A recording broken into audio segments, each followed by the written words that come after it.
Chapter 12. In consequence of an agreement between the sisters, Elizabeth wrote the next morning to her mother to beg that the carriage might be sent for them in the course of the day. But Mrs. Bennet, who had calculated on her daughters remaining at Netherfield till the following Tuesday, which would exactly finish Jane's week, could not bring herself to receive them with pleasure before. Her answer, therefore, was not propitious, at least not to Elizabeth's wishes, for she was impatient to get home. Mrs. Bennet sent them word that they could not possibly have the carriage before Tuesday, and in her postscript it was added that if Mr. Bingley and his sister pressed them to stay longer, she could spare them very well. Against staying longer, however, Elizabeth was positively resolved, nor did she much expect it would be asked, and fearful, on the contrary, as being considered as intruding themselves needlessly long, she urged Jane to borrow Mr. Bingley's carriage immediately, and at length it was settled that their original design of leaving Netherfield that morning should be mentioned, and the request made. The communication excited many professions of concern, and enough was said of wishing them to stay at least till the following day to work on Jane, and till the morrow their going was deferred. Miss Bingley was then sorry that she had proposed the delay, for her jealousy and dislike of one sister much exceeded her affection for the other. The master of the house heard with real sorrow that they were to go so soon, and repeatedly tried to persuade Miss Bennet that it would not be safe for her, that she was not enough recovered. But Jane was firm where she felt herself to be right. To Mr. Darcy it was welcome intelligence. Elizabeth had been at Netherfield long enough. She attracted him more than he liked, and Miss Bingley was uncivil to her, and more teasing than usual to himself. He wisely resolved to be particularly careful that no sign of admiration should now escape him, nothing that could elevate her with the hope of influencing his felicity. Sensible that if such an idea had been suggested, his behaviour during the last day must have material weight in confirming or crushing it.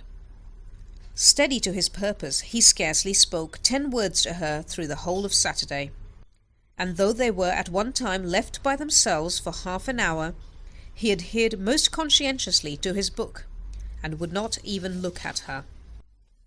On Sunday, after morning service, the separation, so agreeable to almost all, took place. Miss Bingley's civility to Elizabeth increased at last very rapidly, as well as her affection for Jane, and when they parted, after assuring the latter of the pleasure it would always give her to see her either at Longbourn or at Netherfield, and embracing her most tenderly, she even shook hands with the former. Elizabeth took leave of the whole party in the liveliest spirits. They were not welcomed home very cordially by their mother. Mrs. Bennet wondered at their coming, and thought them very wrong to give so much trouble, and was sure Jane would have caught cold again. But their father, though very laconic in his expressions of pleasure, was really glad to see them. He had felt their importance in the family circle. The evening conversation, when they were all assembled, had lost much of its animation, and almost all its sense, by the absence of Jane and Elizabeth. They found Mary, as usual, deep in the study of thorough base and human nature, and had some new extracts to admire, and some new observations of threadbare morality to listen to. Catherine and Lydia had information for them of a different sort. Much had been done, and much had been said in the regiment since the preceding Wednesday. Several of the officers had dined lately with their uncle, a private had been flogged, and it had actually been hinted that Colonel Forster was going to be married. Chapter 13.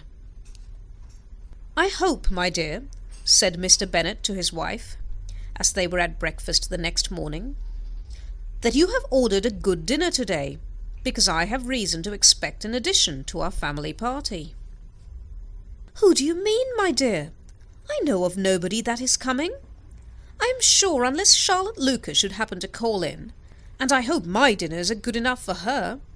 I do not believe she often sees such at home." "The person of whom I speak is a gentleman and a stranger." Mrs. Bennet's eyes sparkled. "A gentleman and a stranger?" It is Mr. Bingley, I'm sure. Why, Jane, you never dropped a word of this, you sly thing. Well, I'm sure I shall be extremely glad to see Mr. Bingley. But, good Lord, how unlucky! There is not a bit of fish to be got to-day. Lydia, my love, ring the bell. I must speak to Hill this moment. It is not Mr. Bingley, said her husband. It is a person whom I never saw in the whole course of my life. This roused a general astonishment, and he had the pleasure of being eagerly questioned by his wife and 5 daughters at once. After amusing himself some time with their curiosity, he thus explained. About a month ago I received this letter, and about a fortnight ago I answered it, for I thought it a case of some delicacy and requiring early attention. It is from my cousin Mr. Collins, who, when I am dead, may turn you all out of this house as soon as he pleases. Oh, my dear, cried his wife, I cannot bear to hear that mentioned. Pray do not talk of that odious man. I do think it's the hardest thing in the world that your estate should be entailed away from your own children. And I'm sure if I had been you, I should have tried long ago to do something or other about it. Jane and Elizabeth attempted to explain to her the nature of an entail.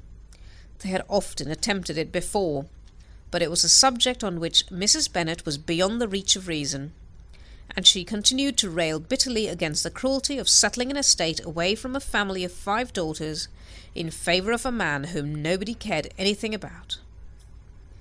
It certainly is a most iniquitous affair, said Mr. Bennet, and nothing can clear Mr. Collins from the guilt of inheriting Longbourn. But if you will listen to his letter, you may perhaps be a little softened by his manner of expressing himself.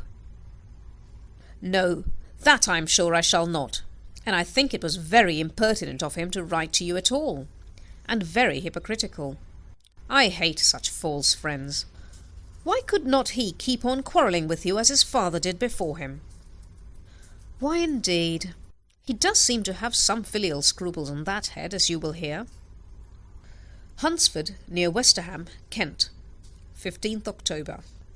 Dear Sir, the disagreement subsisting between yourself and my late honoured father always gave me much uneasiness, and since I have had the misfortune to lose him, I have frequently wished to heal the breach, but for some time I was kept back by my own doubts, fearing lest it might seem disrespectful to his memory for me to be on good terms with any one with whom it had always pleased him to be at variance. There, Mrs. Bennet.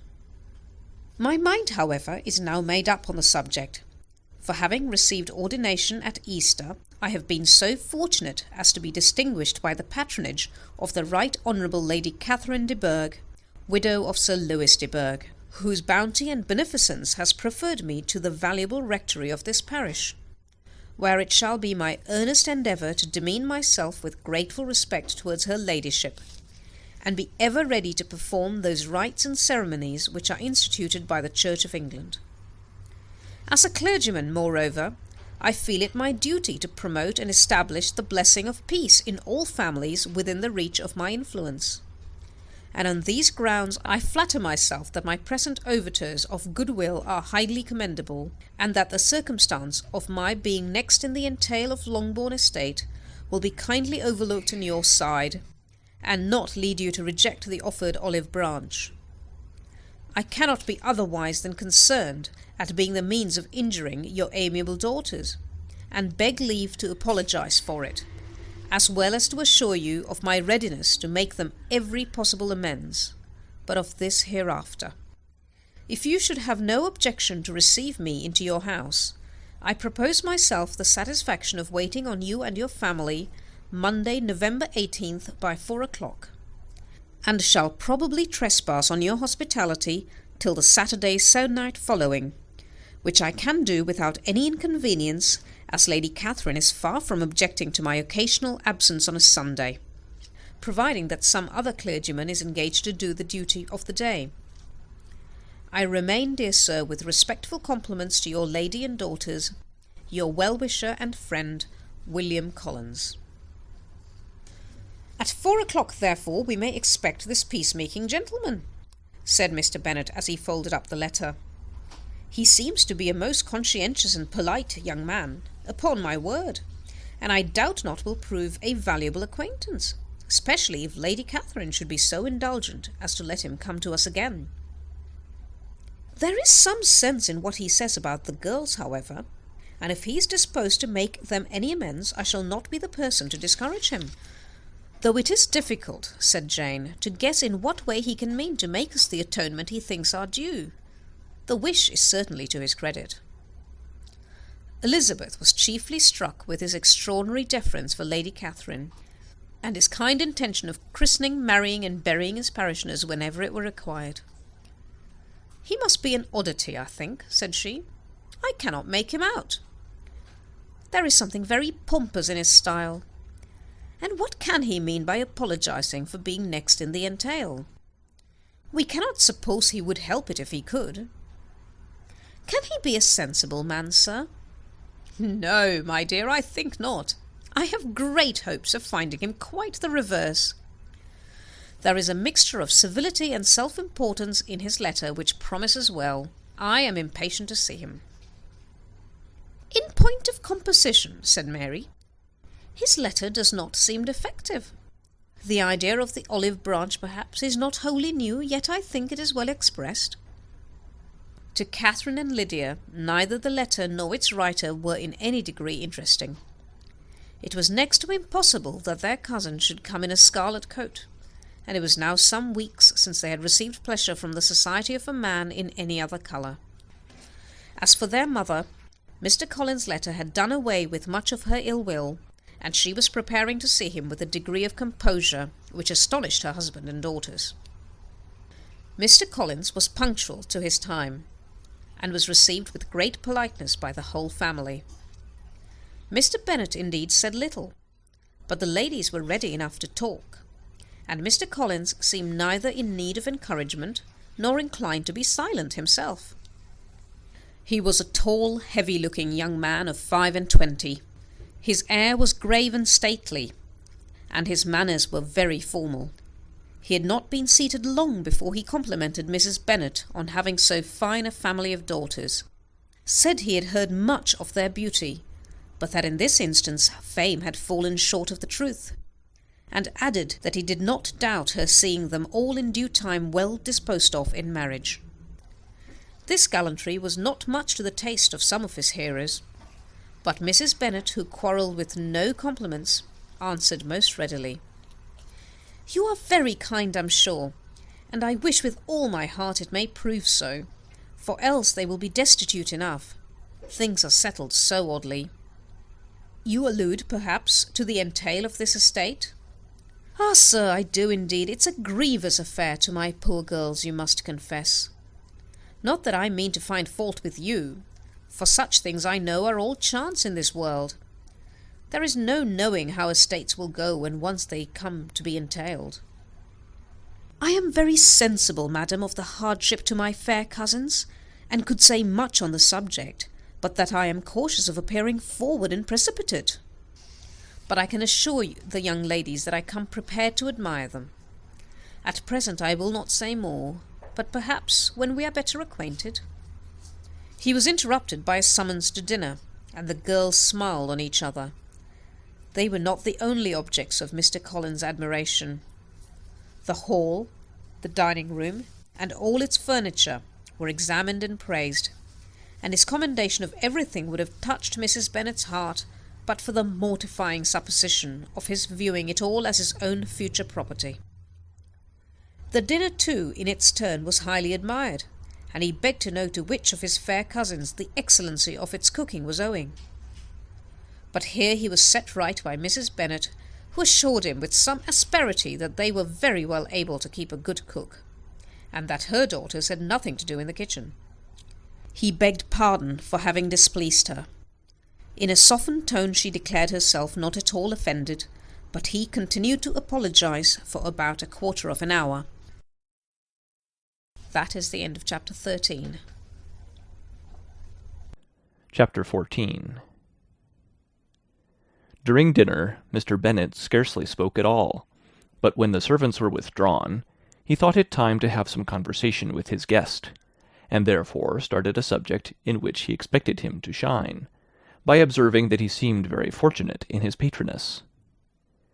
Lady Catherine de Bourgh's attention to his wishes, and consideration for his comfort, appeared very remarkable. Mr. Bennet could not have chosen better. Mr. Collins was eloquent in her praise. The subject elevated him to more than usual solemnity of manner, and with a most important aspect he protested that he had never in his life witnessed such behaviour in a person of rank, such affability and condescension as he had himself experienced from Lady Catherine. She had been graciously pleased to approve of both of the discourses which he had already had the honour of preaching before her. She had also asked him twice to dine at Rosings, and had sent for him only the Saturday before to make up her pool of quadrille in the evening. Lady Catherine was reckoned proud by many people he knew, but he had never seen anything but affability in her. She had always spoken to him as she would to any other gentleman.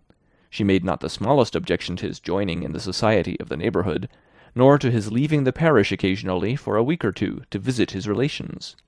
She had even condescended to advise him to marry as soon as he could, provided he chose with discretion, and had once paid him a visit in his humble parsonage, where she had perfectly approved all the alterations he had been making, and had even vouchsafed to suggest some herself, some shelves in the closet upstairs. "That is all very proper and civil, I am sure," said Mrs. Bennet, "and I dare say she is a very agreeable woman. It is a pity that great ladies in general are not more like her. Does she live near you, sir?" "The garden in which stands my humble abode is separated only by a lane from Rosings Park, her ladyship's residence." "I think you said she was a widow, sir. Has she any family?" "She has only one daughter, the heiress of Rosings, and of very extensive property." "Ah," said Mrs. Bennet, shaking her head, "then she is better off than many girls. And what sort of young lady is she? Is she handsome?" "She is a most charming young lady indeed. Lady Catherine herself says that, in point of true beauty, Miss de Bourgh is far superior to the handsomest of her sex, because there is that in her features which marks the young lady of distinguished birth. She is unfortunately of a sickly constitution, which has prevented her from making that progress in many accomplishments which she could not otherwise have failed of, as I am informed by the lady who superintended her education, and who still resides with them. But she is perfectly amiable, and often condescends to drive by my humble abode in her little phaeton and ponies." "Has she been presented? I do not remember her name among the ladies at court." "Her indifferent state of health unhappily prevents her being in town, and by that means, as I told Lady Catherine one day, has deprived the British court of its brightest ornaments. Her ladyship seemed pleased with the idea, and you may imagine that I am happy on every occasion to offer those little delicate compliments which are always acceptable to ladies. I have more than once observed to Lady Catherine that her charming daughter seemed born to be a duchess, and that the most elevated rank, instead of giving her consequence, would be adorned by her. These are the kind of little things which please her ladyship, and it is a sort of attention which I conceive myself peculiarly bound to pay." "You judge very properly," said Mr. Bennet, "and it is happy for you that you possess the talent of flattering with delicacy. May I ask whether these pleasing attentions proceed from the impulse of the moment, or are the result of previous study?" "They arise chiefly from what is passing at the time, and though I sometimes amuse myself with suggesting and arranging such little elegant compliments as may be adapted to ordinary occasions, I always wish to give them as unstudied an air as possible." Mr. Bennet's expectations were fully answered. His cousin was as absurd as he had hoped, and he listened to him with the keenest enjoyment, maintaining at the same time the most resolute composure of countenance, and, except in an occasional glance at Elizabeth, requiring no partner in his pleasure. By tea-time, however, the dose had been enough, and Mr. Bennet was glad to take his guest into the drawing-room again, and, when tea was over, glad to invite him to read aloud to the ladies. Mr. Collins readily assented, and a book was produced, but, on beholding it, for everything announced it to be from a circulating library, he started back, and begging pardon, protested that he never read novels. Kitty stared at him, and Lydia exclaimed. Other books were produced, and after some deliberation he chose Fordyce's Sermons.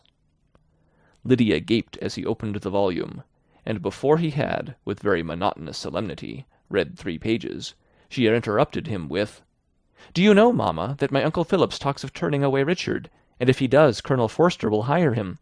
My aunt told me so herself on Saturday. I shall walk to Meryton to-morrow to hear more about it, and to ask when Mr. Denny comes back from town."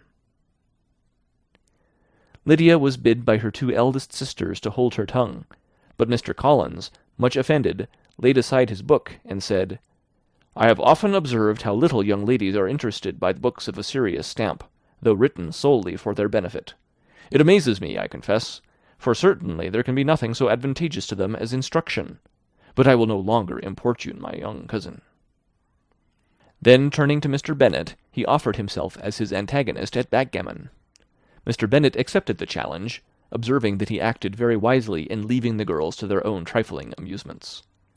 Mrs. Bennet and her daughters apologized most civilly for Lydia's interruption, and promised that it should not occur again if he would resume his book.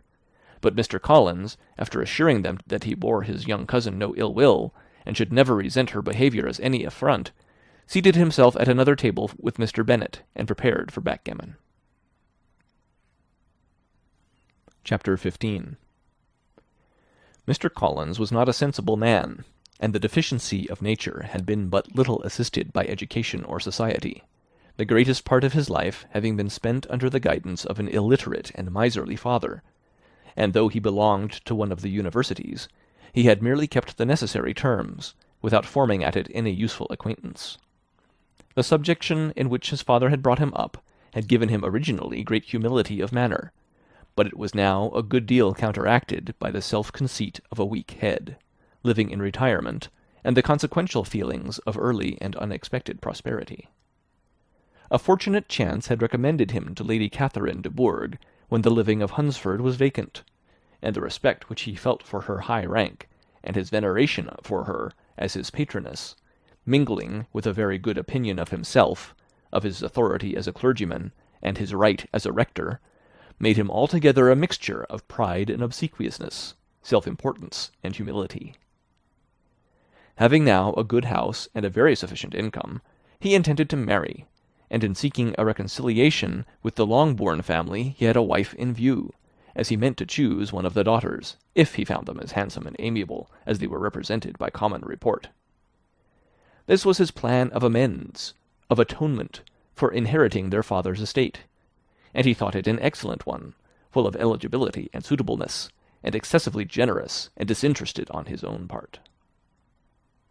His plan did not vary on seeing them. Miss Bennet's lovely face confirmed his views, and established all his strictest notions of what was due to seniority, and for the first evening she was his settled choice. The next morning, however, made an alteration, for in a quarter of an hour's tête-à-tête with Mrs. Bennet before breakfast, a conversation beginning with his parsonage house, and leading naturally to the avowal of his hopes that a mistress might be found for it at Longbourn, produced from her, amid very complaisant smiles and general encouragement, a caution against the very Jane he had fixed on. As to her younger daughters, she could not take it upon her to say, she could not positively answer, but she did not know of any prepossession. Her eldest daughter, she must just mention, she felt it incumbent on her to hint, was likely to be very soon engaged. Mr. Collins had only to change from Jane to Elizabeth, and it was soon done while Mrs. Bennet was stirring the fire. Elizabeth, equally next to Jane in birth and beauty, succeeded her, of course. Mrs. Bennet treasured up the hint, and trusted that she might soon have 2 daughters married, and the man whom she could not bear to speak of the day before was now high in her good graces. Lydia's intention of walking to Meryton was not forgotten. Every sister except Mary agreed to go with her, and Mr. Collins was to attend them, at the request of Mr. Bennet, who was most anxious to get rid of him, and have his library to himself, for thither Mr. Collins had followed him after breakfast, and there he would continue, nominally engaged with one of the largest folios in the collection, but really talking to Mr. Bennet, with little cessation, of his house and garden at Hunsford. Such doings discomposed Mr. Bennet exceedingly. In his library he had been always sure of leisure and tranquillity, and though prepared, as he told Elizabeth, to meet with folly and conceit in every other room of the house, he was used to be free from them there. His civility therefore was most prompt in inviting Mr. Collins to join his daughters in their walk, and Mr. Collins, being in fact much better fitted for a walker than a reader, was extremely pleased to close his large book and go. In pompous nothings on his side, and civil assents on that of his cousins, their time passed till they entered Meryton. The attention of the younger ones was then no longer to be gained by him. Their eyes were immediately wandering up in the street in quest of the officers, and nothing less than a very smart bonnet indeed, or a really new muslin in a shop window, could recall them. But the attention of every lady was soon caught by a young man, whom they had never seen before, of most gentlemanlike appearance, walking with another officer on the other side of the way. The officer was the very Mr. Denny concerning whose return from London Lydia came to inquire, and he bowed as they passed. All were struck with the stranger's air, all wondered who he could be, and Kitty and Lydia, determined if possible to find out, led the way across the street, under pretence of wanting something in an opposite shop, and fortunately had just gained the pavement when the two gentlemen, turning back, had reached the same spot. Mr. Denny addressed them directly, and entreated permission to introduce his friend, Mr. Wickham, who had returned with him the day before from town, and, he was happy to say, had accepted a commission in their corps. This was exactly as it should be, for the young man wanted only regimentals to make him completely charming. His appearance was greatly in his favour. He had all the best part of beauty, a fine countenance, a good figure, and very pleasing address. The introduction was followed up on his side by a happy readiness of conversation, a readiness at the same time perfectly correct and unassuming, and the whole party was still standing and talking together very agreeably, when the sound of horses drew their notice, and Darcy and Bingley were seen riding down the street. On distinguishing the ladies of the group, the two gentlemen came directly towards them, and began the usual civilities. Bingley was the principal spokesman, and Miss Bennet the principal object. He was then, he said, on his way to Longbourn, on purpose to inquire after her. Mr. Darcy corroborated it with a bow, and was beginning to determine not to fix his eyes on Elizabeth, when they were suddenly arrested by the sight of the stranger, and Elizabeth, happening to see the countenance of both as they looked at each other, was all astonishment at the effect of the meeting. Both changed colour. One looked white, the other red. Mr. Wickham, after a few moments, touched his hat, a salutation which Mr. Darcy just deigned to return. What could be the meaning of it? It was impossible to imagine. It was impossible not to long to know. In another minute Mr. Bingley, but without seeming to have noticed what passed, took leave and rode on with his friend. Mr. Denny and Mr. Wickham walked with the young ladies to the door of Mr. Phillips's house, and then made their bows, in spite of Miss Lydia's pressing entreaties that they should come in, and even in spite of Mrs. Phillips's throwing up the parlour window and loudly seconding the invitation. Mrs. Phillips was always glad to see her nieces, and the two eldest, from their recent absence, were particularly welcome, and she was eagerly expressing her surprise at their sudden return home, which, as their own carriage had not fetched them, she should have known nothing about, if she had not happened to see Mr. Jones's shop-boy in the street, who had told her that they were not to send any more drafts to Netherland, because the Miss Bennets were come away, when her civility was claimed towards Mr. Collins by Jane's introduction of him. She received him with her very best politeness, which he returned with as much more, apologizing for his intrusion, without any previous acquaintance with her, which he could not help flattering himself, however, might be justified by his relationship to the young ladies who introduced him to her notice.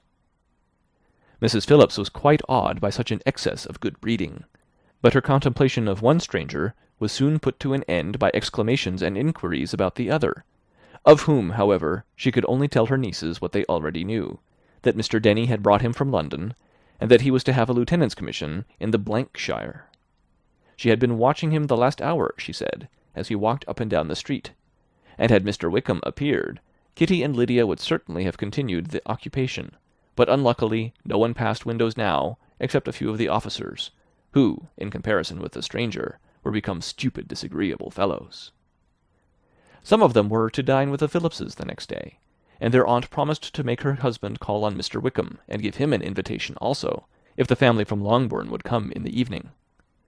This was agreed to, and Mrs. Phillips protested that they would have a nice comfortable noisy game of lottery tickets, and a little bit of hot supper afterwards. The prospect of such delights was very cheering, and they parted in mutual good spirits.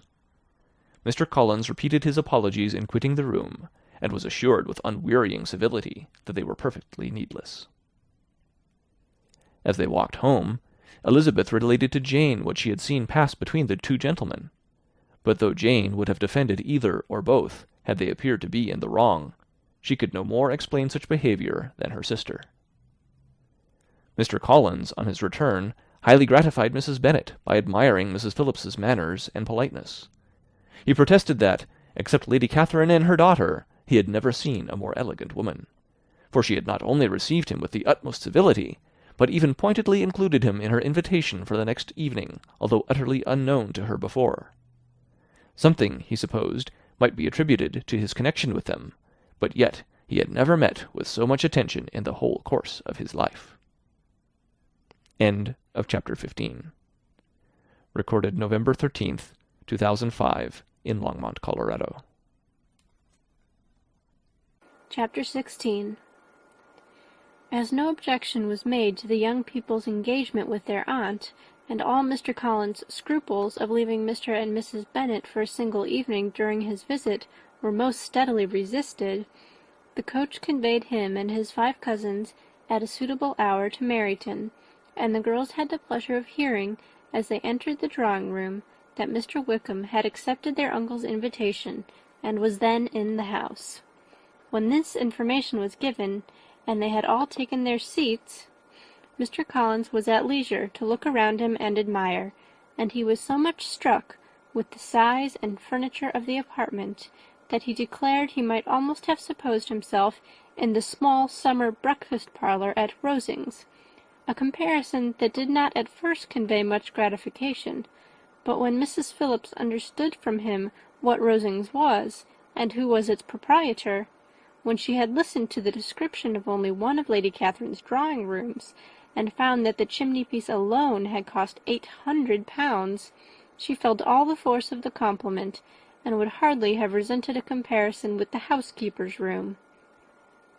In describing to her all the grandeur of Lady Catherine and her mansion, with occasional digressions in praise of his own humble abode, and the improvements it was receiving, he was happily employed until the gentlemen joined them, and he found in Mrs. Phillips a very attentive listener, whose opinion of his consequence increased with what she heard, and who was resolving to retail it all among her neighbours as soon as she could.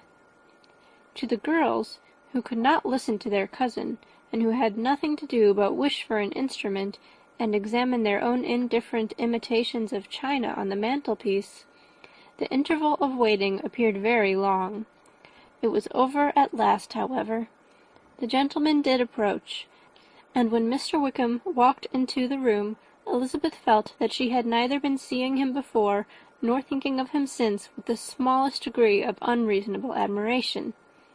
The officers of the shire were in general a very creditable, gentlemanlike set, and the best of them were of the present party, but Mr. Wickham was as far beyond them all in person, countenance, air, and walk, as they were superior to the broad-faced, stuffy Uncle Phillips, breathing port wine, who followed them into the room.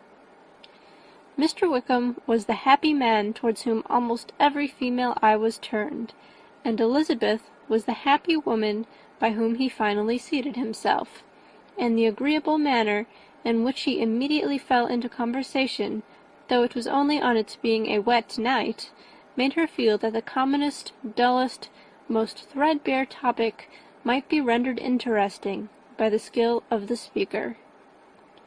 With such rivals for the notice of the fair as Mr. Wickham and the officers, Mr. Collins seemed to sink into insignificance. To the young ladies he certainly was nothing, but he had still at intervals a kind listener in Mrs. Phillips, and was by her watchfulness most abundantly supplied with coffee and muffin. When the card tables were placed, he had the opportunity of obliging her in turn, by sitting down to whist. "I know little of the game at present," said he, "but I shall be glad to improve myself, for in my situation in life—" Mrs. Phillips was very glad for his compliance, but could not wait for his reason. Mr. Wickham did not play at whist, and with ready delight was he received at the other table between Elizabeth and Lydia. At first there seemed danger of Lydia's engrossing him entirely, for she was a most determined talker. But being likewise extremely fond of lottery tickets, she soon grew too much interested in the game, too eager in making bets and exclaiming after prizes, to have attention for anyone in particular. Allowing for the common demands of the game, Mr. Wickham was therefore at leisure to talk to Elizabeth, and she was very willing to hear him, though what she chiefly wished to hear she could not hope to be told, the history of his acquaintance with Mr. Darcy. She dared not even mention that gentleman. Her curiosity, however, was unexpectedly relieved. Mr. Wickham began the subject himself. He inquired how far Netherfield was from Meryton, and, after receiving her answer, asked in a hesitating manner how long Mr. Darcy had been staying there. "About a month," said Elizabeth, and then, unwilling to let the subject drop, added, "He is a man of very large property in Derbyshire, I understand." "Yes," replied Mr. Wickham, "his estate there is a noble one. A clear 10,000 per annum. You could not have met with a person more capable of giving you certain information on that head than myself, for I have been connected with his family in a particular manner from my infancy." Elizabeth could not but look surprised. "You may well be surprised, Miss Bennet, at such an assertion, after seeing, as you probably might, the very cold manner of our meeting yesterday. Are you much acquainted with Mr. Darcy?" "As much as I ever wish to be," cried Elizabeth very warmly. "I have spent 4 days in the same house with him, and I think him very disagreeable." "I have no right to give my opinion," said Wickham, "as to his being agreeable or otherwise. I am not qualified to form one. I have known him too long and too well to be a fair judge. It is impossible for me to be impartial. But I believe your opinion of him would in general astonish, and perhaps you would not express it quite so strongly anywhere else. Here you are in your own family." "Upon my word, I say no more here than I might say in any house in the neighbourhood, except Netherfield. He is not at all liked in Hertfordshire. Everybody is disgusted with his pride. You will not find him more favourably spoken of by anyone." "I cannot pretend to be sorry," said Wickham, after a short interruption, "that he, or that any man, should not be estimated beyond their deserts, but with him I believe it does not often happen. The world is blinded by his fortune and consequence, or frightened by his high and imposing manners, and sees him only as he chooses to be seen." "I should take him, even on my slight acquaintance, to be an ill-tempered man." Wickham only shook his head. "I wonder," said he, at the next opportunity of speaking, "whether he is likely to be in this country much longer."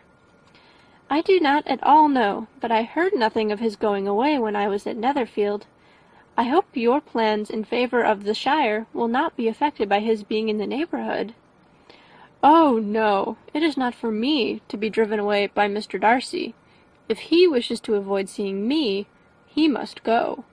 We are not on friendly terms, and it always gives me pain to meet him, but I have no reason for avoiding him, but what I might proclaim before all the world, a sense of very great ill-usage, and most painful regrets at his being what he is. His father, Miss Bennet, the late Mr. Darcy, was one of the best men that ever breathed, and the truest friend I ever had, and I can never be in company with this Mr. Darcy without being grieved to the soul by 1,000 tender recollections. His behaviour to myself has been scandalous, but I verily believe I could forgive him anything and everything, rather than his disappointing the hopes and disgracing the memory of his father." Elizabeth found the interest of the subject increase, and listened with all her heart, but the delicacy of it prevented further inquiry. Mr. Wickham began to speak on more general topics, Meryton, the neighbourhood, the society, appearing highly pleased with all that he had yet seen, and speaking of the latter with gentle but very intelligible gallantry.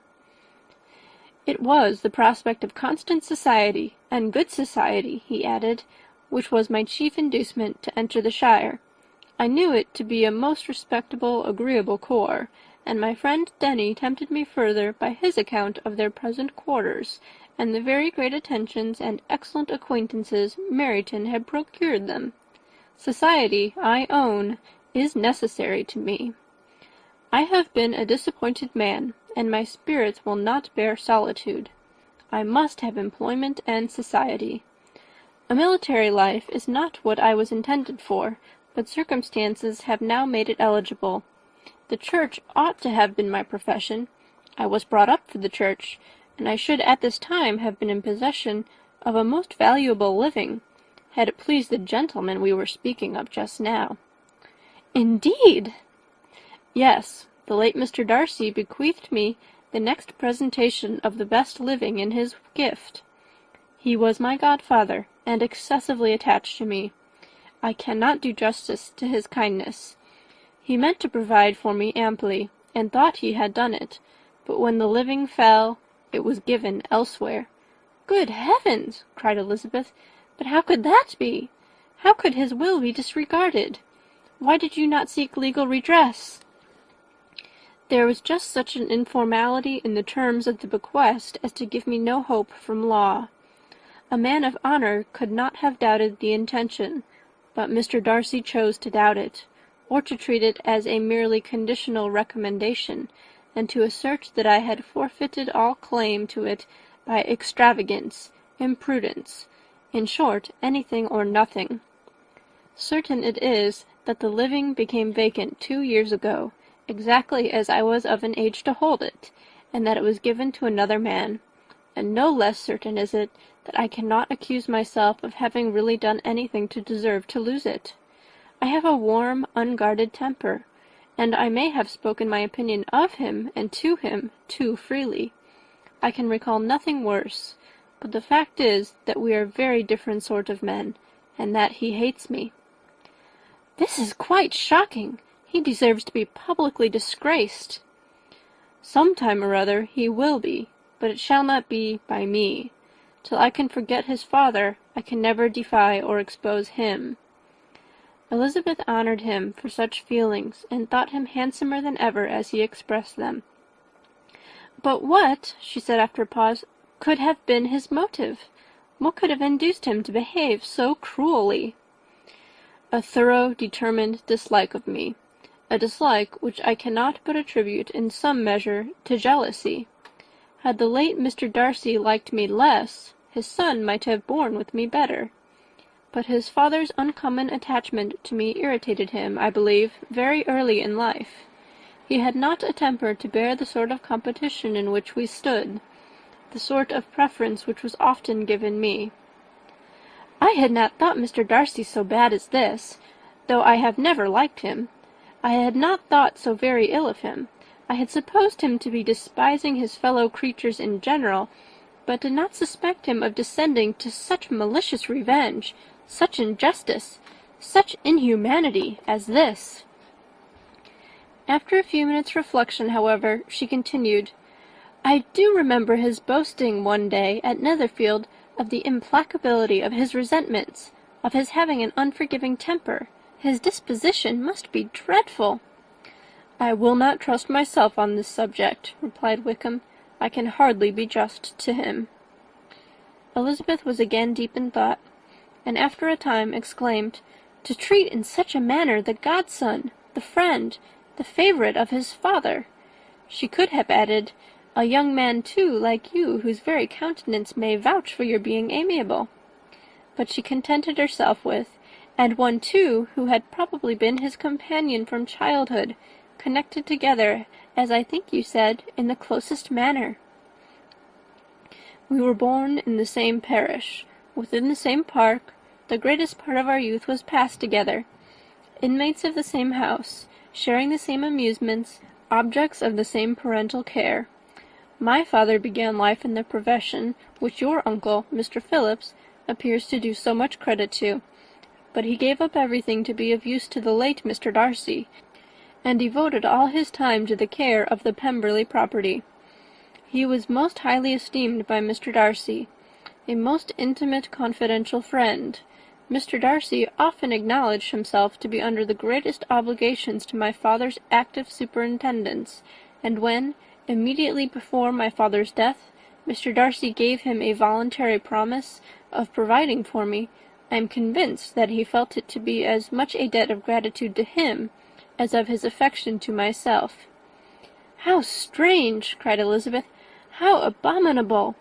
I wonder that the very pride of this Mr. Darcy has not made him just to you. If from no better motive, that he should not have been too proud to be dishonest, for dishonesty I must call it." "It is wonderful," replied Wickham, "for almost all his actions may be traced to pride, and pride had often been his best friend. It has connected him nearer with virtue than with any other feeling. But we are none of us consistent, and in his behaviour to me there were stronger impulses even than pride."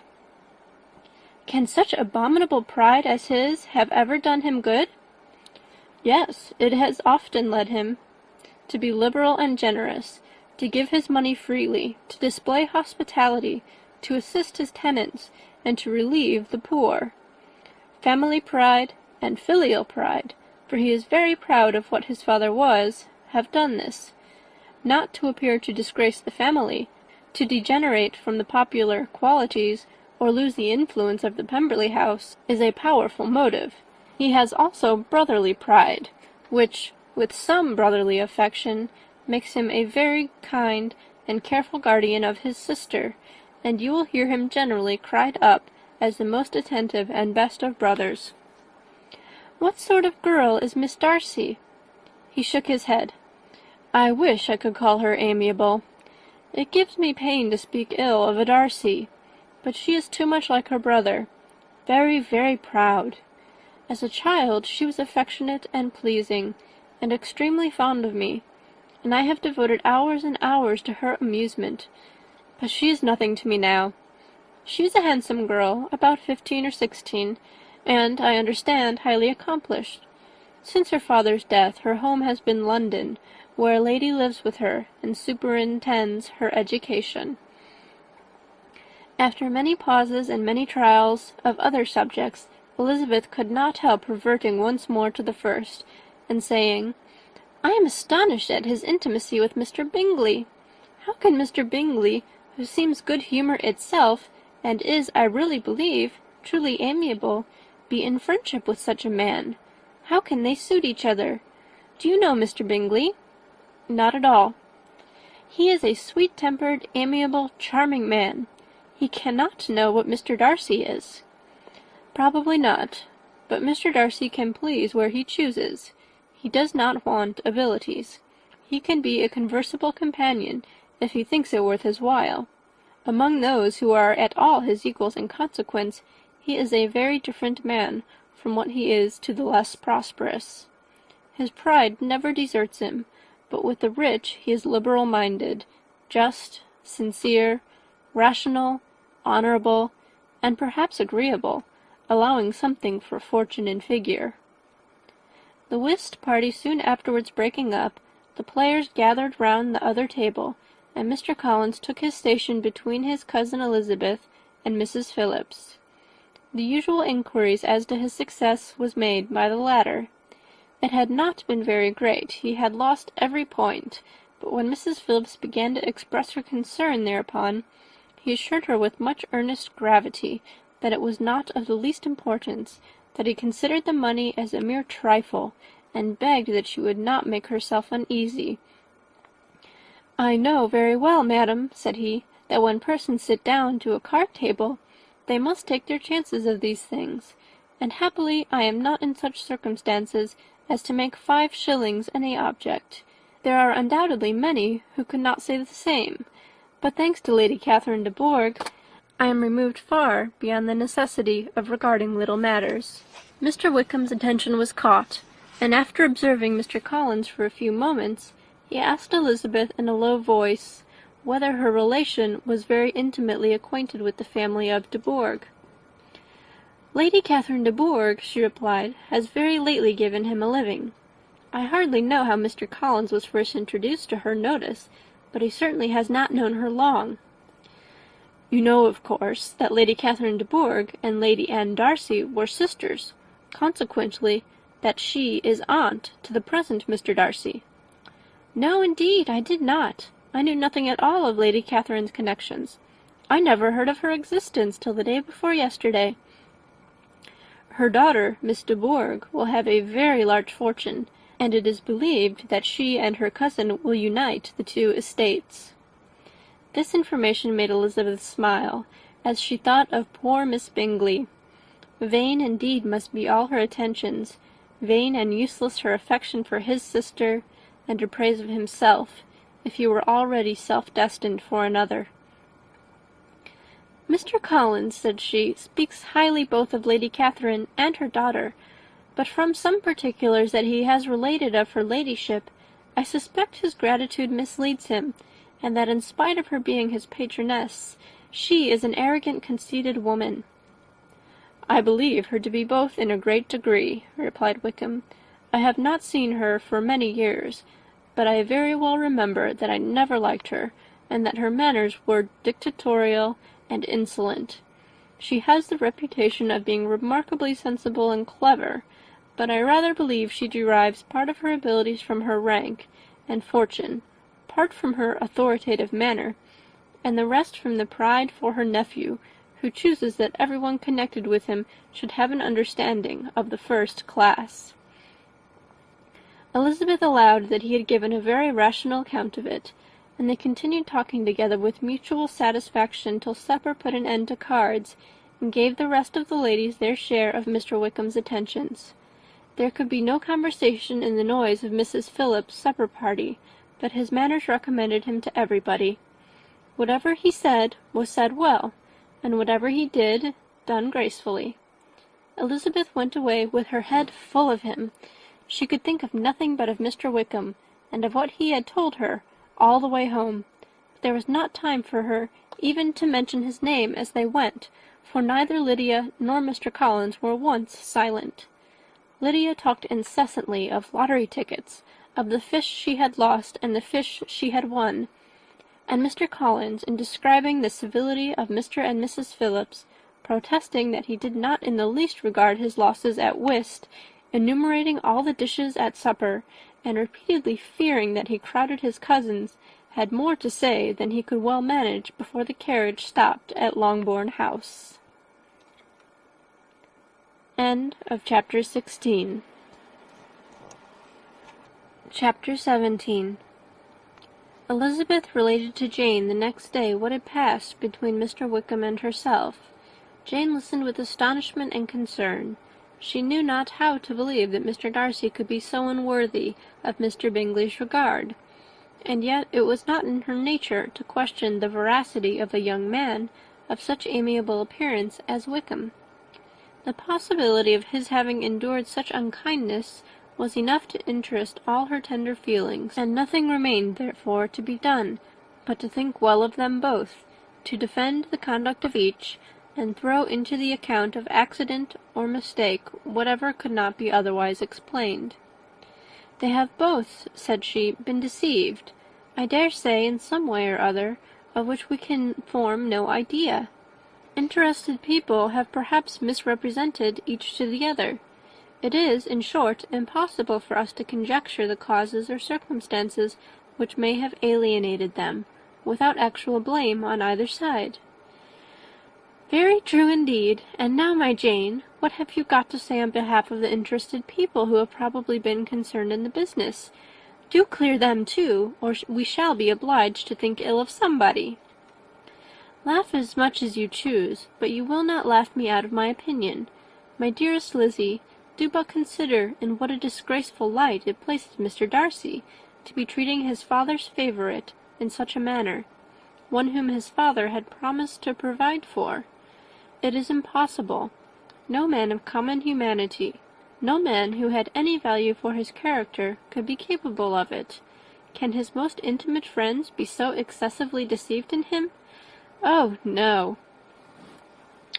I can much more easily believe Mr. Bingley's being imposed on than that Mr. Wickham should invent such a history of himself as he gave me last night.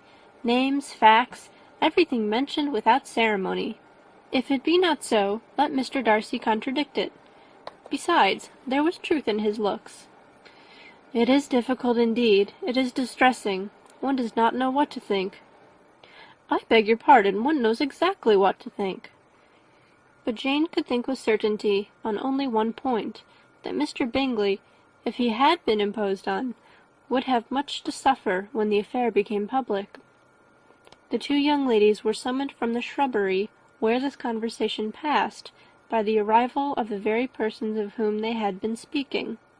Mr. Bingley and his sisters came to give their personal invitation for the long-expected ball at Netherfield, which was fixed for the following Tuesday. The two ladies were delighted to see their dear friend again, calling it an age since they had met, and repeatedly asking what she had been doing with herself since their separation. To the rest of the family they paid little attention, avoiding Mrs. Bennet as much as possible, saying not much to Elizabeth, and nothing at all to the others.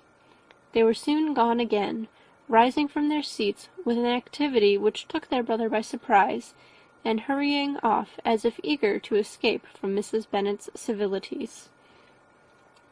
The prospect of the Netherfield ball was extremely agreeable to every female of the family. Mrs. Bennet chose to consider it as given in compliment to her eldest daughter, and was particularly flattered by receiving the invitation from Mr. Bingley himself, instead of a ceremonious card. Jane pictured to herself a happy evening in the society of her two friends and the attentions of their brother, and Elizabeth thought with pleasure of dancing a great deal with Mr. Wickham, and of seeing a confirmation of everything in Mr. Darcy's look and behaviour.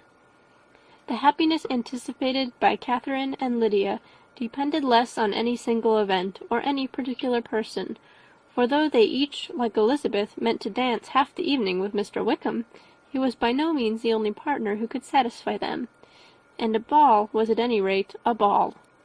And even Mary could assure her family that she had no disinclination for it. "While I can have my mornings to myself," said she, "it is enough. I think it is no sacrifice to join occasionally in evening engagements.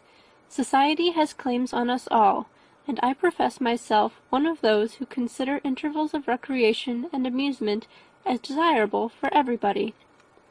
Elizabeth's spirits were so high on this occasion that though she did not often speak unnecessarily to Mr. Collins, she could not help but asking him whether he intended to accept Mr. Bingley's invitation, and if he did, whether he would think it proper to join in the evening's amusement, and she was rather surprised to find that he entertained no scruple whatever on that head, and was very far from dreading a rebuke either from the Archbishop or Lady Catherine de Bourgh by venturing to dance. "I am by no means of the opinion, I assure you," said he, "that a ball of this kind, given by a young man of character to respectable people, can have any evil tendency, and I am so far from objecting to dancing myself, that I shall hope to be honoured with the hands of all my fair cousins in the course of the evening, and I take this opportunity of soliciting yours, Miss Elizabeth, for the first 2 dances especially, a preference which I trust my cousin Jane will attribute to the right cause, and not to any disrespect for her." Elizabeth felt herself completely taken in. She had fully proposed being engaged by Mr. Wickham for those very dances, and to have Mr. Collins instead, her liveliness had never been worse timed. There was no help for it, however. Mr. Wickham's happiness and her own were perforce delayed a little longer, and Mr. Collins' proposal accepted with as good a grace as she could. She was not the better pleased with his gallantry from the idea it suggested of something more. It now first struck her that she was selected from among her sisters as worthy of being mistress of Hunsford Parsonage, and of assisting to form a quadrille table at Rosings, in the absence of more eligible visitors. The idea soon reached to conviction, as she observed his increasing civilities toward herself, and heard his frequent attempt at a compliment on her wit and vivacity; and though more astonished than gratified herself by this effect of her charms, it was not long before her mother gave her to understand that the probability of their marriage was extremely agreeable to her. Elizabeth, however, did not choose to take the hint, being well aware that a serious dispute must be the consequence of any reply. Mr. Collins might never make the offer, and till he did, it was useless to quarrel about him. If there had not been a Netherfield ball to prepare for and talk of, the younger Miss Bennets would have been in a very pitiable state at this time, for from the day of the invitation to the day of the ball there was such a succession of rain as prevented their walking to Meryton once. No aunt, no officers, no news could be sought after. The very shoe roses for Netherfield were got by proxy. Even Elizabeth might have found some trial of her patience in weather which totally suspended the improvement of her acquaintance with Mr. Wickham, and nothing less than a dance on Tuesday could have made such a Friday, Saturday, Sunday, and Monday endurable to Kitty and Lydia. End of chapter 17.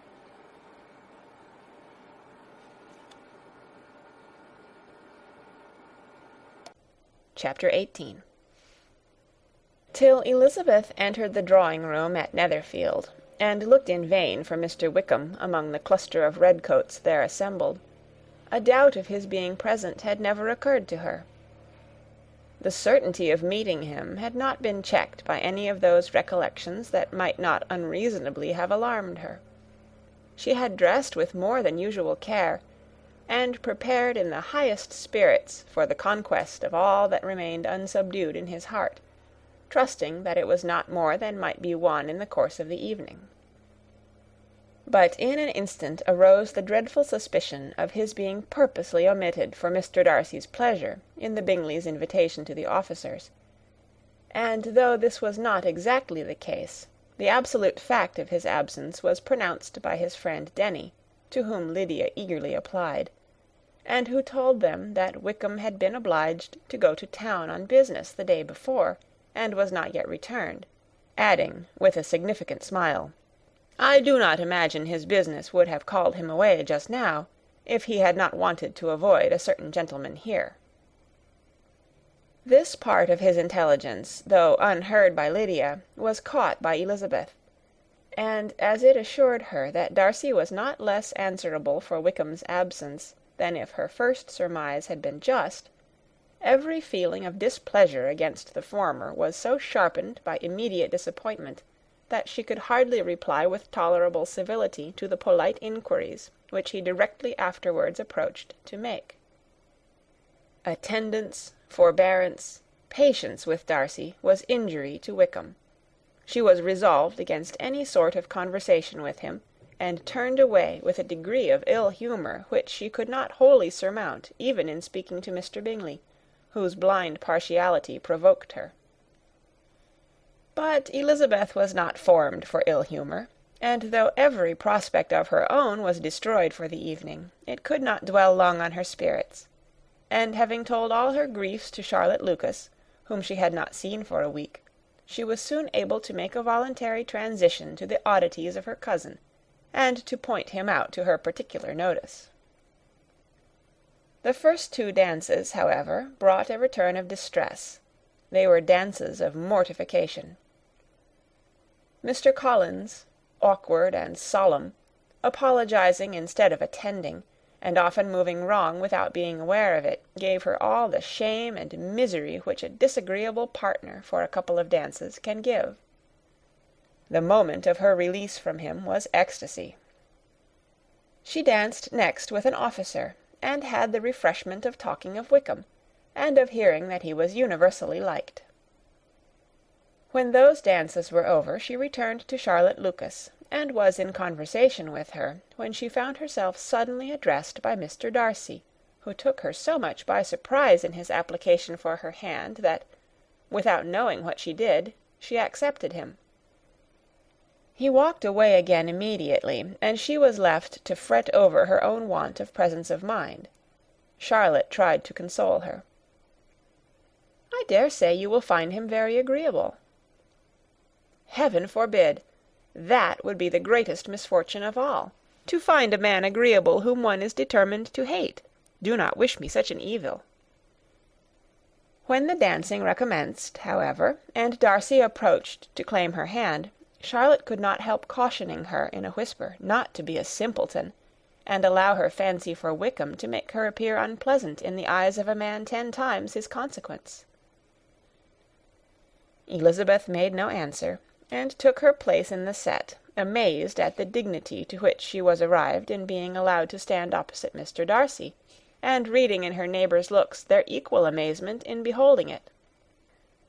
They stood for some time without speaking a word, and she began to imagine that their silence was to last through the 2 dances, and at first was resolved not to break it, till suddenly fancying that it would be the greater punishment to her partner to oblige him to talk, she made some slight observation on the dance. He replied, and was again silent. After a pause of some minutes, she addressed him a second time with, "It is your turn to say something now, Mr. Darcy. I talked about the dance, and you ought to make some sort of remark on the size of the room or the number of couples." He smiled and assured her that whatever she wished him to say should be said. "Very well. That reply will do for the present. Perhaps by and by I may observe that private balls are much pleasanter than public ones. But now we may be silent. Do you talk by rule, then, while you are dancing?" "Sometimes. One must speak a little, you know. It would look odd to be entirely silent for half an hour together, and yet for the advantage of some, conversation ought to be so arranged as that they may have the trouble of saying as little as possible. Are you consulting your own feelings in the present case, or do you imagine that you are gratifying mine?" "Both," replied Elizabeth archly, "for I have always seen a great similarity in the turn of our minds. We are each of an unsocial, taciturn disposition, unwilling to speak unless we expect to say something that will amaze the whole room, and be handed down to posterity with all the éclat of a proverb." "This is no very striking resemblance of your own character, I am sure," said he. "How near it may be to mine, I cannot pretend to say. You think it a faithful portrait, undoubtedly." "I must not decide on my own performance." He made no answer, and they were again silent till they had gone down the dance, when he asked her if she and her sisters did not very often walk to Meryton. She answered in the affirmative, and, unable to resist the temptation, added, "When you met us there the other day, we had just been forming a new acquaintance." The effect was immediate. A deeper shade of hauteur overspread his features, but he said not a word, and Elizabeth, though blaming herself for her own weakness, could not go on. At length Darcy spoke, and in a constrained manner said, "Mr. Wickham is blessed with such happy manners as may ensure his making friends. Whether he may be equally capable of retaining them is less certain."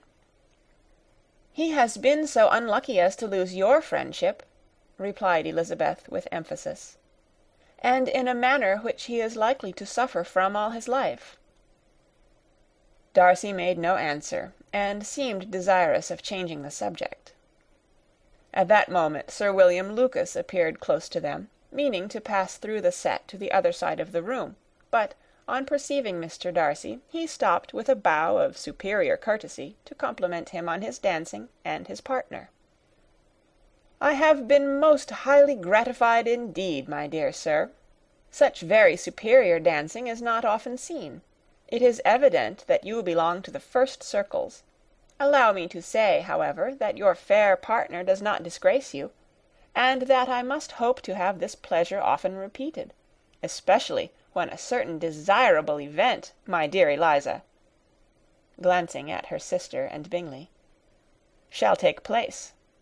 What congratulations will then flow in! I appeal to Mr. Darcy, but let me not interrupt you, sir. You will not thank me for detaining you from the bewitching converse of that young lady, whose bright eyes are also upbraiding me." The latter part of this address was scarcely heard by Darcy, but Sir William's allusion to his friend seemed to strike him forcibly, and his eyes were directed with a very serious expression towards Bingley and Jane, who were dancing together. Recovering himself, however, shortly, he turned to his partner and said, "Sir William's interruption has made me forget what we were talking of." "I do not think we were speaking at all. Sir William could not have interrupted two people in the room who had less to say for themselves. We have tried 2 or 3 subjects already without success, and what we are to talk of next I cannot imagine." "What think you of books?" said he, smiling. "Books? Oh, no. I am sure we never read the same, or not with the same feelings." "I am sorry you think so, but if that be the case, there can at least be no want of subject. We may compare our different opinions." "No, I cannot talk of books in a ballroom. My head is always full of something else."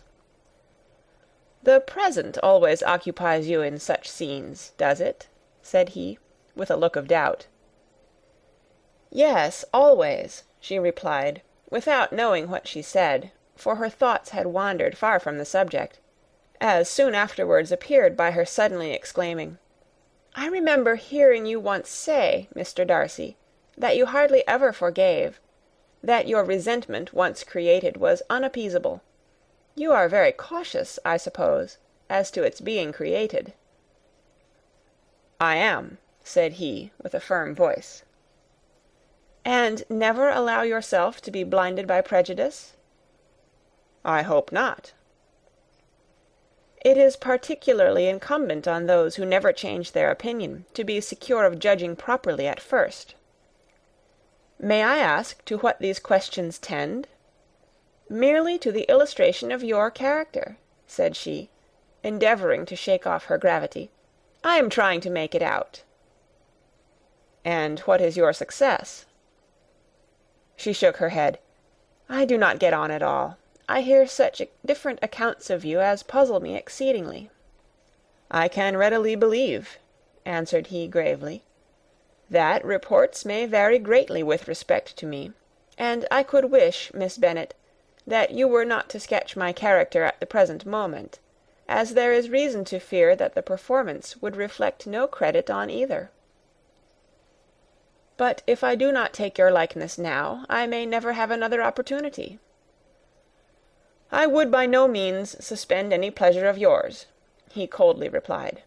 She said no more, and they went down the other dance, and parted in silence, and on each side dissatisfied, though not to an equal degree. For in Darcy's breast there was a tolerable powerful feeling towards her, which soon procured her pardon, and directed all his anger against another. They had not long separated when Miss Bingley came towards her, and with an expression of civil disdain accosted her. "So, Miss Eliza, I hear you are quite delighted with George Wickham. Your sister has been talking to me about him, and asking me 1,000 questions. And I find that the young man quite forgot to tell you, among his other communication, that he was the son of old Wickham, the late Mr. Darcy's steward. Let me recommend you, however, as a friend, not to give implicit confidence to all his assertions, for as to Mr. Darcy's using him ill, it is perfectly false, for, on the contrary, he has always been remarkably kind to him, though George Wickham has treated Mr. Darcy in a most infamous manner. I do not know the particulars, but I know very well that Mr. Darcy is not in the least to blame, that he cannot bear to hear George Wickham mentioned, and that though my brother thought that he could not well avoid including him in his invitation to the officers, he was excessively glad to find that he has taken himself out of the way. His coming into the country at all is a most insolent thing, indeed, and I wonder how he could presume to do it. I pity you, Miss Eliza, for this discovery of your favourite's guilt, but really, considering his descent, one could not expect much better." "His guilt and his descent appear by your account to be the same," said Elizabeth angrily, "for I have heard you accuse him of nothing worse than of being the son of Mr. Darcy's steward. and of that, I can assure you, he informed me himself." "I beg your pardon," replied Miss Bingley, turning away with a sneer. "Excuse my interference. It was kindly meant." "Insolent girl," said Elizabeth to herself. "You are much mistaken if you expect to influence me by such a paltry attack as this. I see nothing in it but your own wilful ignorance and the malice of Mr. Darcy." She then sought her eldest sister, who had undertaken to make inquiries on the same subject of Bingley. Jane met her with a smile of such sweet complacency, a glow of such happy expression, as sufficiently marked how well she was satisfied with the occurrences of the evening. Elizabeth instantly read her feelings, and at that moment solicitude for Wickham, resentment against his enemies, and everything else, gave way before the hope of Jane's being in the fairest way for happiness. "I want to know," said she, with a countenance no less smiling than her sister's, "what you have learnt about Mr. Wickham. But perhaps you have been too pleasantly engaged to think of any third person, in which case you may be sure of my pardon." "No," replied Jane, "I have not forgotten him, but I have nothing satisfactory to tell you. Mr. Bingley does not know the whole of his history, and is quite ignorant of the circumstances which have principally offended Mr. Darcy, but he will vouch for the good conduct, the probity, and honour of his friend, and is perfectly convinced that Mr. Wickham has deserved much less attention from Mr. Darcy than he has received; and I am sorry to say, by his account as well as his sister's, Mr. Wickham is by no means a respectable young man. I am afraid he has been very imprudent, and has deserved to lose Mr. Darcy's regard." "Mr. Bingley does not know Mr. Wickham himself?" "No, he never saw him till the other morning at Meryton." "This account, then, is what he has received from Mr. Darcy. I am satisfied. But what does he say of the living?" "He does not exactly recollect the circumstances, though he has heard them from Mr. Darcy more than once, but he believes that it was left to him conditionally only." "I have not a doubt of Mr. Bingley's sincerity," said Elizabeth warmly, "but you must excuse my not being convinced by assurances only. Mr. Bingley's defence of his friend was a very able one, I dare say; but since he is unacquainted with several parts of the story, and has learnt the rest from that friend himself, I shall venture to still think of both gentlemen as I did before." She then changed the discourse to one more gratifying to each, and on which there could be no difference of sentiment. Elizabeth listened with delight to the happy though modest hopes which Jane entertained of Bingley's regard, and said all in her power to heighten her confidence in it. On their being joined by Mr. Bingley himself, Elizabeth withdrew to Miss Lucas, to whose inquiry after the pleasantness of her last partner she had scarcely replied, before Mr. Collins came up to them, and told her with great exultation that he had just been so fortunate as to make a most important discovery. "I have found out," said he, "by a singular accident, that there is now in the room a near relation of my patroness. I happened to overhear the gentleman himself mentioning to the young lady who does the honours of the house the names of his cousin, Miss de Bourgh, and of her mother, Lady Catherine. How wonderfully these sort of things occur! Who would have thought of my meeting with, perhaps, a nephew of Lady Catherine de Bourgh in this assembly? I am most thankful that the discovery is made in time for me to pay my respects to him, which I am now going to do, and trust he will excuse my not having done it before. My total ignorance of the connection must plead my apology." "You are not going to introduce yourself to Mr. Darcy?" "Indeed I am. I shall entreat his pardon for not having done it earlier. I believe him to be Lady Catherine's nephew. It will be in my power to assure him that her ladyship was quite well yesterday se'nnight." Elizabeth tried hard to dissuade him from such a scheme, assuring him that Mr. Darcy would consider his addressing him without introduction as an impertinent freedom, rather than a compliment to his aunt, that it was not in the least necessary there should be any notice on either side, and that if it were, it must belong to Mr. Darcy, the superior in consequence, to begin the acquaintance. Mr. Collins listened to her with the determined air of following his own inclination, and, when she ceased speaking, replied thus: "My dear Miss Elizabeth, I have the highest opinion in the world in your excellent judgment in all matters within the scope of your understanding; but permit me to say that there must be a wide difference between the established forms of ceremony amongst the laity and those which regulate the clergy. For, give me leave to observe that I consider the clerical office as equal in point of dignity with the highest rank in the kingdom, provided that a proper humility of behaviour is at the same time maintained. You must therefore allow me to follow the dictates of my conscience on this occasion, which leads me to perform what I look on as a point of duty. Pardon me for neglecting to profit by your advice, which on every other subject shall be my constant guide, though in the case before us I consider myself more fitted by education and habitual study to decide on what is right, than a young lady like yourself." And with a low bow he left her to attack Mr. Darcy, whose reception of his advances she eagerly watched, and whose astonishment at being so addressed was very evident.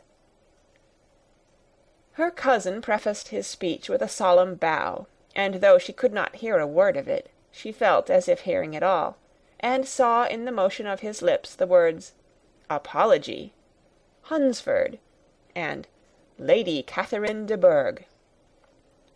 It vexed her to see him expose himself to such a man.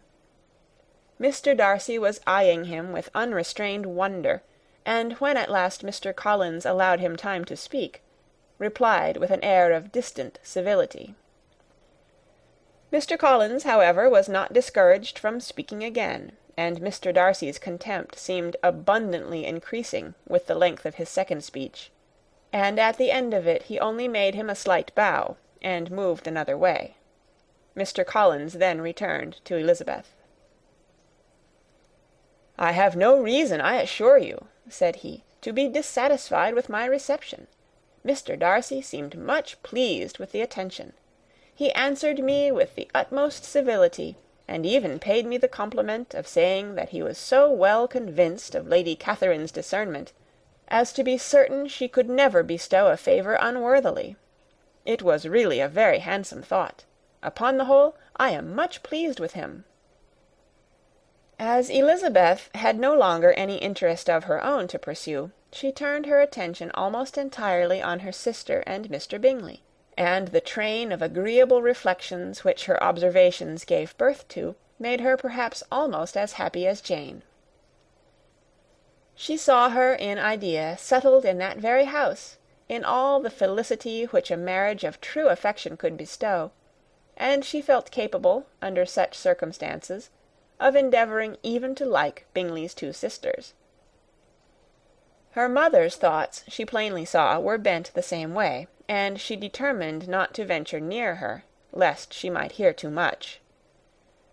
When they sat down to supper, therefore, she considered it a most unlucky perverseness which placed them within one of each other, and deeply was she vexed to find that her mother was talking to that one person, Lady Lucas, freely, openly, and of nothing else but her expectation that Jane would soon be married to Mr. Bingley.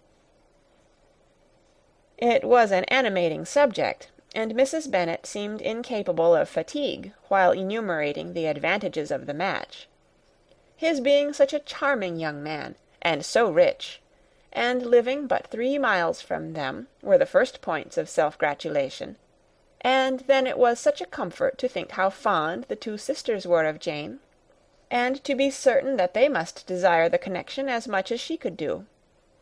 It was, moreover, such a promising thing for her younger daughters, as Jane's marrying so greatly must throw them in the way of other rich men. And lastly, it was so pleasant at her time of life to be able to consign her single daughters to the care of their sister, that she might not be obliged to go into company more than she liked. It was necessary to make this circumstance a matter of pleasure, because on such occasions it is the etiquette, but no one was less likely than Mrs. Bennet to find comfort in staying home at any period of her life. She concluded with many good wishes that Lady Lucas might soon be equally fortunate, though evidently and triumphantly believing there was no chance of it. In vain did Elizabeth endeavour to check the rapidity of her mother's words, or persuade her to describe her felicity in a less audible whisper, for to her inexpressible vexation she could perceive that the chief of it was overheard by Mr. Darcy, who sat opposite to them. Her mother only scolded her for being nonsensical. "What is Mr. Darcy to me, pray, that I should be afraid of him? I am sure we owe him no such particular civility as to be obliged to say nothing he may not like to hear." "For heaven's sake, madam, speak lower. What advantage can it be for you to offend Mr. Darcy? You will never recommend yourself to his friend by so doing." Nothing that she could say, however, had any influence. Her mother would talk of her views in the same intelligible tone. Elizabeth blushed and blushed again with shame and vexation. She could not help frequently glancing her eye at Mr. Darcy, though every glance convinced her of what she dreaded, for though he was not always looking at her mother, she was convinced that his attention was invariably fixed by her. The expression of his face changed gradually from indignant contempt to a composed and steady gravity.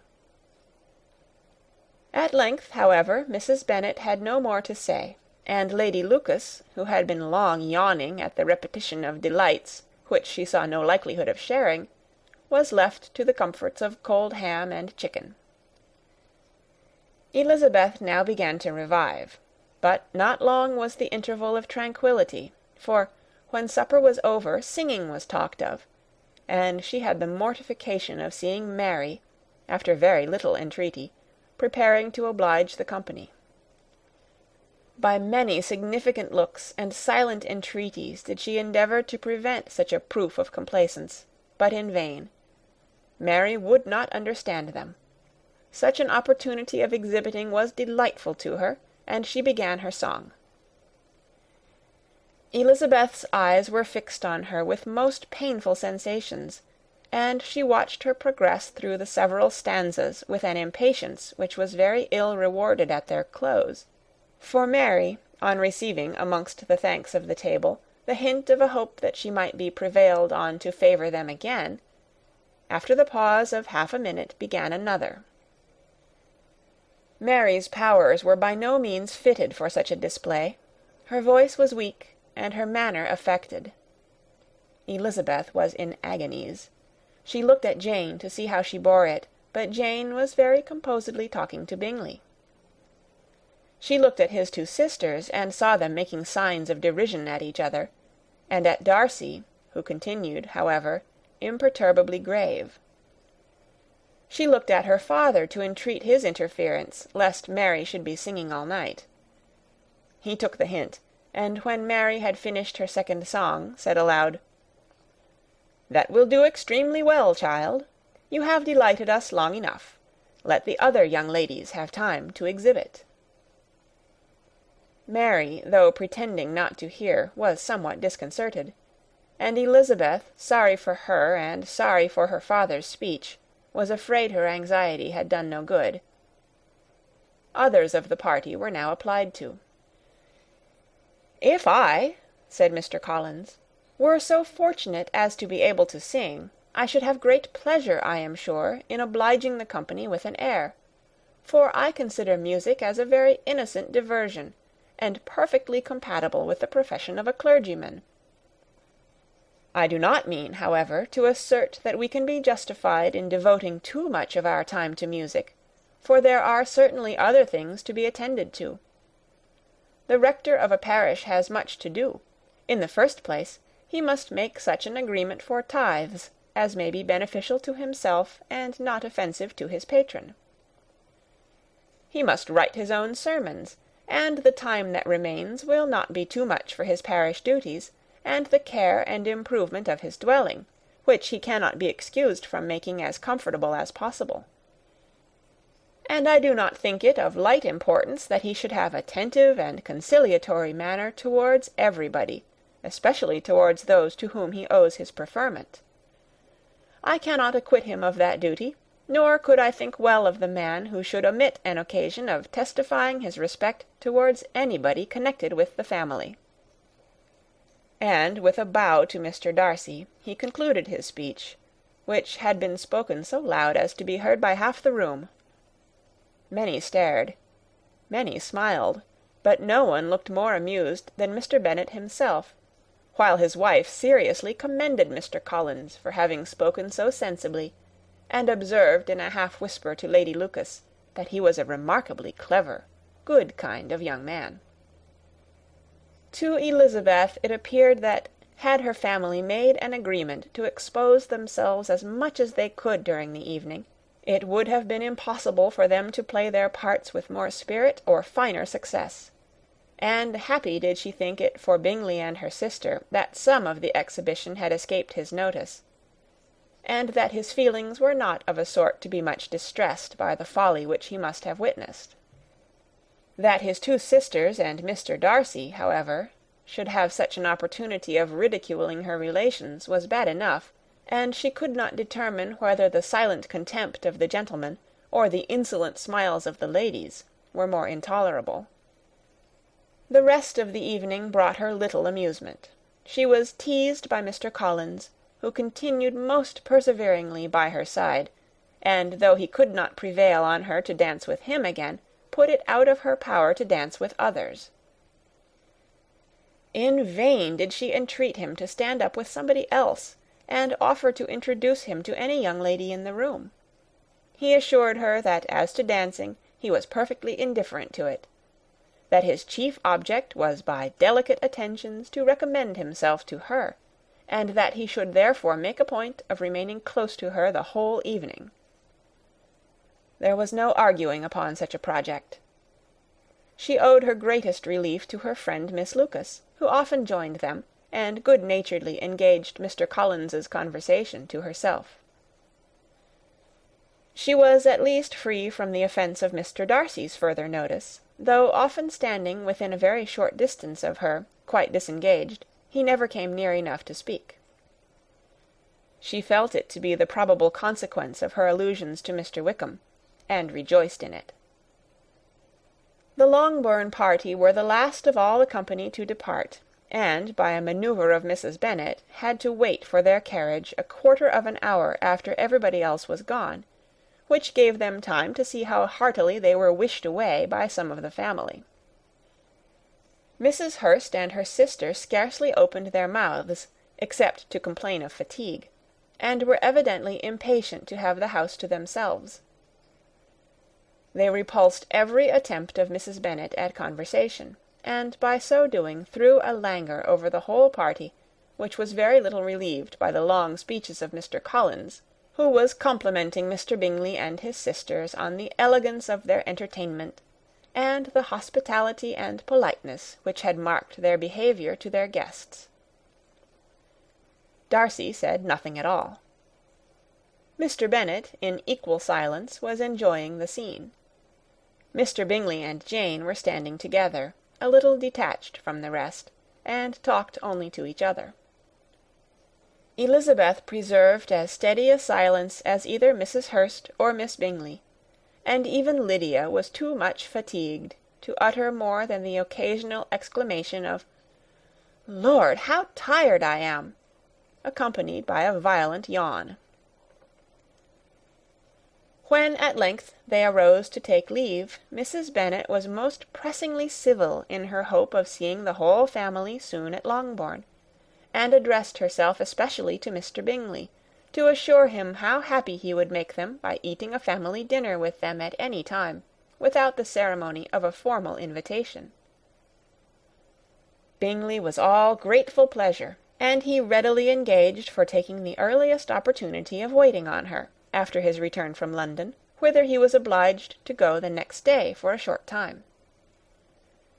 Mrs. Bennet was perfectly satisfied, and quitted the house under the delightful persuasion that, allowing for the necessary preparations of settlements, new carriages, and wedding clothes, she should undoubtedly see her daughter settled at Netherfield in the course of 3 or 4 months.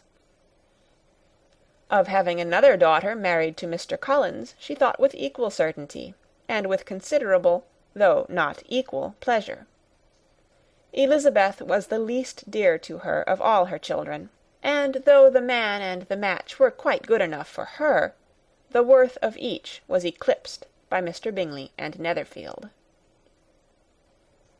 End of chapter 18.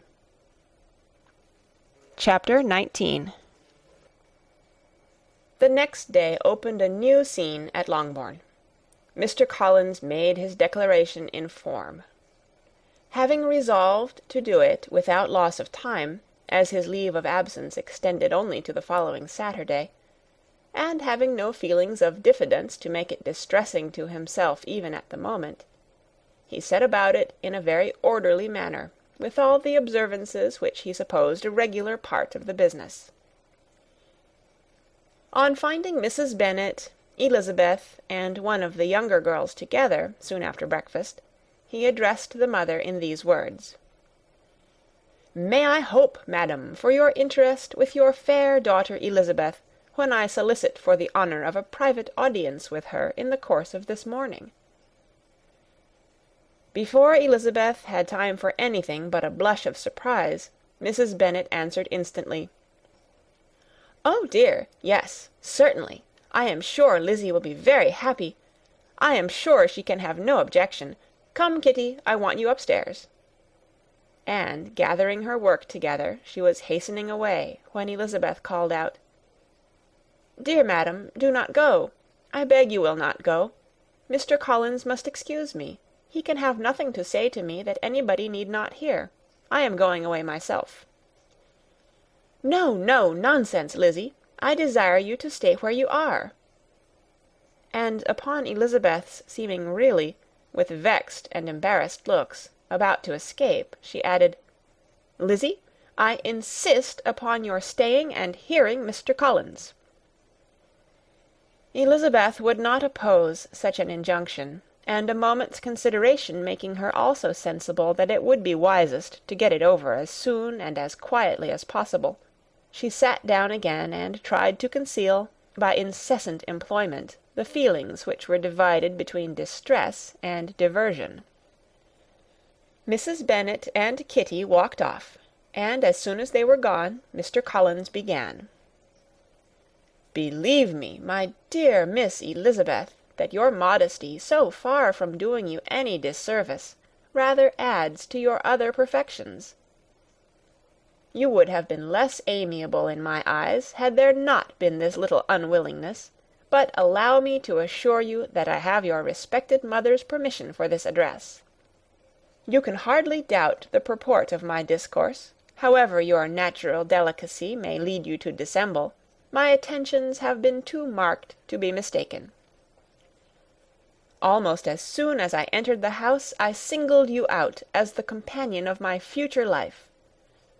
But before I am run away with by my feelings on this subject, perhaps it would be advisable for me to state my reasons for marrying, and, moreover, for coming into Hertfordshire with the design of selecting a wife, as I certainly did." The idea of Mr. Collins, with all his solemn composure, being run away with by his feelings, made Elizabeth so near laughing that she could not use the short pause he allowed in any attempt to stop him further, and he continued, "My reasons for marrying are, first, that I think it a right thing for every clergyman in easy circumstances, like myself, to set the example of matrimony in his parish. Secondly, that I am convinced that it will add very greatly to my happiness. And thirdly, which perhaps I ought to have mentioned earlier, that it is the particular advice and recommendation of the very noble lady whom I have the honour of calling patroness. Twice has she condescended to give me her opinion, unasked too, on this subject, and it was but the very Saturday night before I left Hunsford, between our pools at quadrille, while Mrs. Jenkinson was arranging Miss de Bourgh's footstool, that she said, Mr. Collins, you must marry. A clergyman like you must marry. Choose properly, choose a gentlewoman for my sake, and for your own let her be an active, useful sort of person, not brought up high, but able to make a small income go a good way. This is my advice. Find such a woman as soon as you can, bring her to Hunsford, and I will visit her. Allow me, by the way, to observe, my fair cousin, that I do not reckon the notice and kindness of Lady Catherine de Bourgh as among the least of the advantages in my power to offer. You will find her manners beyond anything I can describe, and your wit and vivacity, I think, must be acceptable to her, especially when tempered with the silence and respect which her rank will inevitably excite. Thus much for my general intention in favour of matrimony. It remains to be told why my views were directed towards Longbourn, instead of my own neighbourhood, where I can assure you there are many amiable young women. But the fact is, that being, as I am, to inherit this estate after the death of your honoured father, who, however, may live many years longer, I could not satisfy myself without resolving to choose a wife from among his daughters, that the loss to them might be as little as possible when the melancholy event takes place, which, however, as I have already said, may not be for several years. This has been my motive, my fair cousin, and I flatter myself it will not sink me in your esteem. And now nothing remains but for me to assure you in the most animated language of the violence of my affection. To fortune I am perfectly indifferent, and shall make no demand of that nature on your father, since I am well aware that it could not be complied with, and that 1,000 pounds in the 4 per cents, which will not be yours till after your mother's decease, is all that you may ever be entitled to. On that head, therefore, I shall be uniformly silent, and you may assure yourself that no ungenerous reproach shall ever pass my lips when we are married." It was absolutely necessary to interrupt him now. "You are too hasty, sir," she cried. "You forget that I have made no answer. Let me do it without further loss of time. Accept my thanks for the compliment you are paying me. I am very sensible of the honour of your proposals, but it is impossible for me to do otherwise than to decline them." "I am not now to learn," replied Mr. Collins, with a formal wave of the hand, "that it is usual with young ladies to reject the addresses of the man whom they secretly mean to accept, when he applies for their favour, and that sometimes the refusal is repeated a second or even a third time. I am therefore by no means discouraged by what you have just said, and shall hope to lead you to the altar ere long." "Upon my word, sir," cried Elizabeth, "your hope is a rather extraordinary one after my declaration. I do assure you that I am not one of those young ladies, if such young ladies there are, who are so daring as to risk their happiness on the chance of being asked a second time. I am perfectly serious in my refusal. You could not make me happy, and I am convinced that I am the last woman in the world who could make you so. Nay, were your friend Lady Catherine to know me, I am persuaded she would find me in every respect ill qualified for the situation." "Were it certain that Lady Catherine would think so," said Mr. Collins very gravely. "But I cannot imagine that her ladyship would at all disapprove of you, and you may be certain when I have the honour of seeing her again, I shall speak in the very highest terms of your modesty, economy, and other amiable qualifications. Indeed, Mr. Collins, all praise of me will be unnecessary. You must give me leave to judge for myself, and pay me the compliment of believing what I say. I wish you very happy and very rich, and by refusing your hand do all in my power to prevent your being otherwise.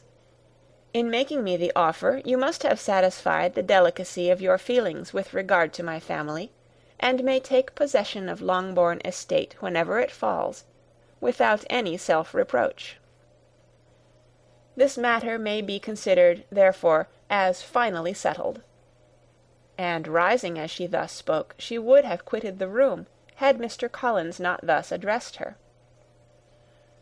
"When I do myself the honour of speaking to you next on the subject, I shall hope to receive a more favourable answer than you have now given me, though I am far from accusing you of cruelty at present, because I know it to be the established custom of your sex to reject a man on the first application, and perhaps you have even now said as much to encourage my suit as would be consistent with the true delicacy of the female character." "Really, Mr. Collins," cried Elizabeth with some warmth, "you puzzle me exceedingly. If what I have hitherto said can appear to you in the form of encouragement, I know not how to express my refusal in such a way as to convince you of its being one. You must give me leave to flatter myself, my dear cousin, that your refusal of my addresses is merely words of course. My reasons for believing it are briefly these. It does not appear to me that my hand is unworthy your acceptance, or that the establishment I can offer would be any other than highly desirable. My situation in life, my connections with the family of de Bourgh, and my relationship to your own, are circumstances highly in my favour, and you should take it into further consideration that, in spite of your manifold attractions, it is by no means certain that another offer of marriage may ever be made you. Your portion is unhappily so small that it will in all likelihood undo the effects of your loveliness and amiable qualifications. As I must therefore conclude that you are not serious in your rejection of me, I shall choose to attribute it to your wish of increasing my love by suspense, according to the usual practice of elegant females. I do assure you, sir, that I have no pretensions whatever to that kind of elegance which consists in tormenting a respectable man. I would rather be paid the compliment of being believed sincere. I thank you again and again for the honour you have done me in your proposals, but to accept them is absolutely impossible. My feelings in every respect forbid it. Can I speak plainer? Do not consider me now as an elegant female, intending to plague you, but as a rational creature speaking the truth from her heart." "You are uniformly charming," cried he, with an air of awkward gallantry, "and I am persuaded that when sanctioned by the express authority of both your excellent parents, my proposals will not fail of being acceptable."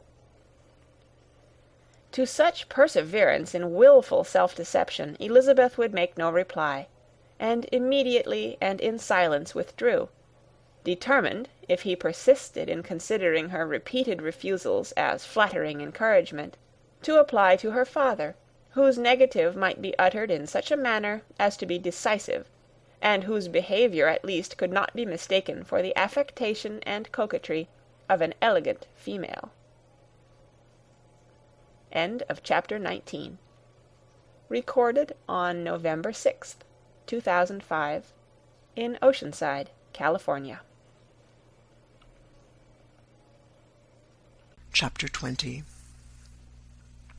Mr. Collins was not left long to the silent contemplation of his successful love, for Mrs. Bennet, having dawdled about in the vestibule to watch for the end of the conference, no sooner saw Elizabeth open the door, and with quick steps pass her towards the staircase, than she entered the breakfast-room, and congratulated both him and herself in warm terms on the happy prospect of their nearer connection.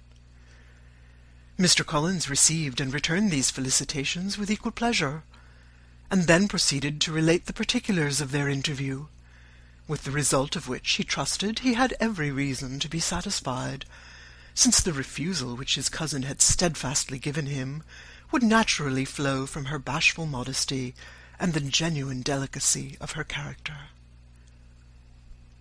This information, however, startled Mrs. Bennet. She would have been glad to be equally satisfied that her daughter had meant to encourage him by protesting against his proposals, but she dared not to believe it, and she could not help saying so. "But depend upon it, Mr. Collins," she added, "that Lizzie shall be brought to reason. I will speak to her about it myself directly. She is a very headstrong, foolish girl, and does not know her own interest. But I will make her know it." "Pardon me for interrupting you, madam," cried Mr. Collins, "but if she is really headstrong and foolish, I know not whether she would altogether be a very desirable wife to a man in my situation, who naturally looks for happiness in the marriage state. If, therefore, she actually persists in rejecting my suit, perhaps it were better not to force her into accepting me, because, if liable to such defects of temper, she could not contribute much to my felicity." "Sir, you quite misunderstand me," said Mrs. Bennet, alarmed. "Lizzie is only headstrong in such matters as these. In everything else she is as good-natured a girl as ever lived. I will go directly to Mr. Bennet, and we shall very soon settle it with her, I am sure." She would not give him time to reply, but hurrying instantly to her husband, called out as she entered the library, "Oh, Mr. Bennet, you are wanted immediately. We are all in an uproar. You must come and make Lizzie marry Mr. Collins, for she vows she will not have him, and if you do not make haste, he will change his mind and not have her." Mr. Bennet raised his eyes from his book as she entered, and fixed them on her face with a calm unconcern, which was not in the least altered by her communication. "I have not the pleasure of understanding you," said he, when she had finished her speech. "Of what are you talking?" "Of Mr. Collins and Lizzie. Lizzie declares she will not have Mr. Collins, and Mr. Collins begins to say that he will not have Lizzie." "And what am I to do on this occasion? It seems a hopeless business." "Speak to Lizzie about it yourself. Tell her that you insist upon her marrying him." "Let her be called down. She shall hear my opinion." Mrs. Bennet rang the bell, and Miss Elizabeth was summoned to the library. "Come here, child," cried her father as she appeared. "I have sent for you on an affair of importance. I understand that Mr. Collins has made you an offer of marriage. Is it true?" Elizabeth replied that it was. "Very well. And this offer of marriage you have refused?" "I have, sir."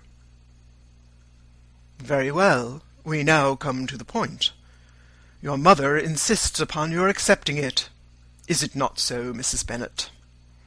"Yes, or I will never see her again." "An unhappy alternative is before you, Elizabeth. From this day you must be a stranger to one of your parents. Your mother will never see you again if you do not marry Mr. Collins, and I will never see you again if you do."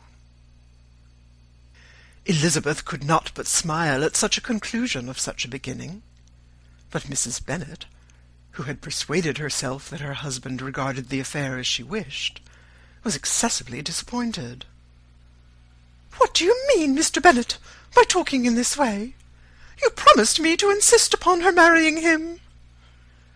"My dear," replied her husband, "I have two small favours to request. First, that you will allow me the free use of my understanding on the present occasion, and secondly, of my room. I shall be glad to have the library to myself as soon as may be." Not yet, however, in spite of her disappointment in her husband, did Mrs. Bennet give up the point. She talked to Elizabeth again and again, coaxed and threatened her by turns. She endeavoured to secure Jane in her interest, but Jane, with all possible mildness, declined interfering, and Elizabeth, sometimes with real earnestness, and sometimes with playful gaiety, replied to her attacks. Though her manner varied, however, her determination never did.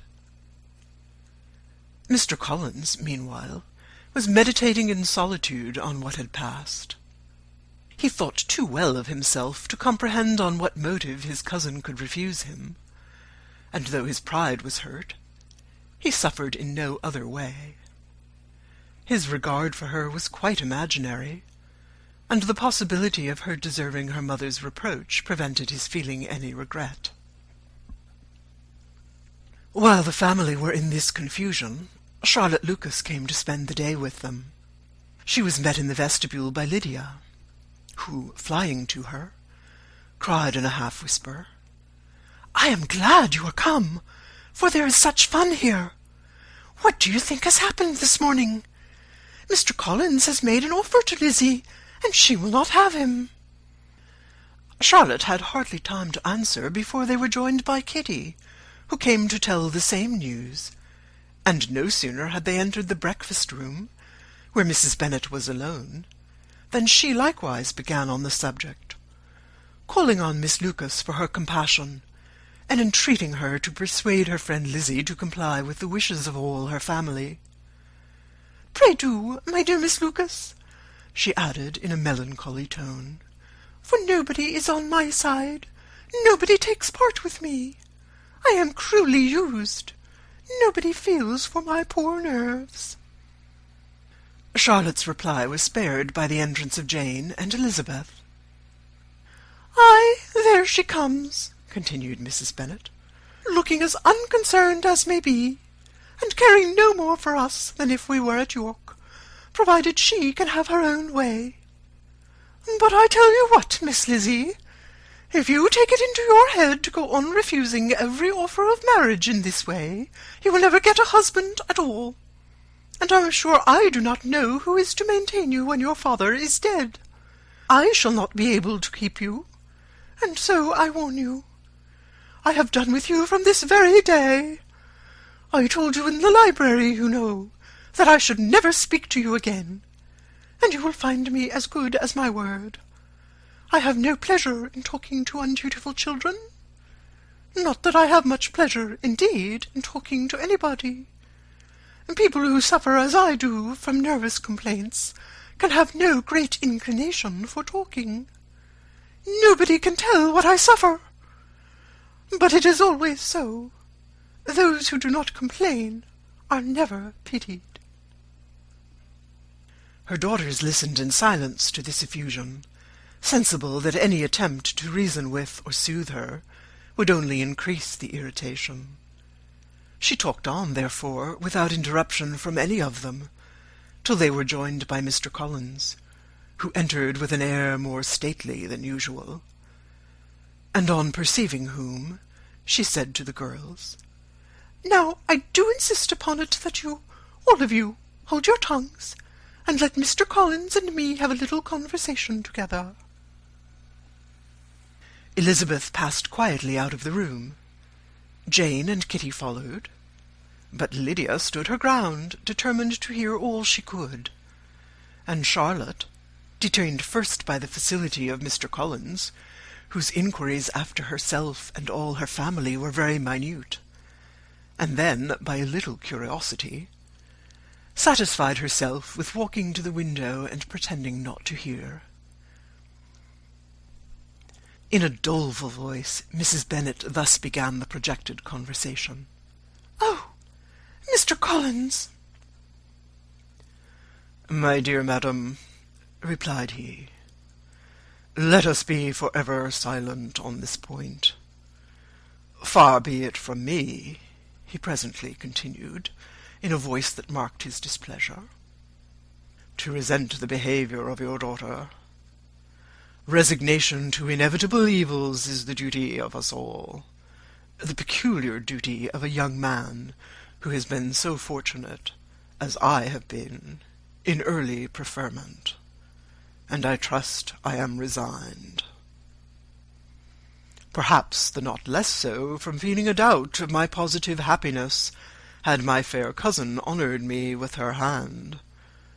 For I have often observed that resignation is never so perfect as when the blessing denied begins to lose somewhat of its value in our estimation. You will not, I hope, consider me as showing any disrespect to your family, my dear madam, by thus withdrawing my pretensions to your daughter's favour, without having paid yourself and Mr. Bennet the compliment of requesting you to interpose your authority in my behalf. My conduct may, I fear, be objectionable in having accepted my dismission from your daughter's lips instead of your own, but we are all liable to error. I have certainly meant well through the whole affair.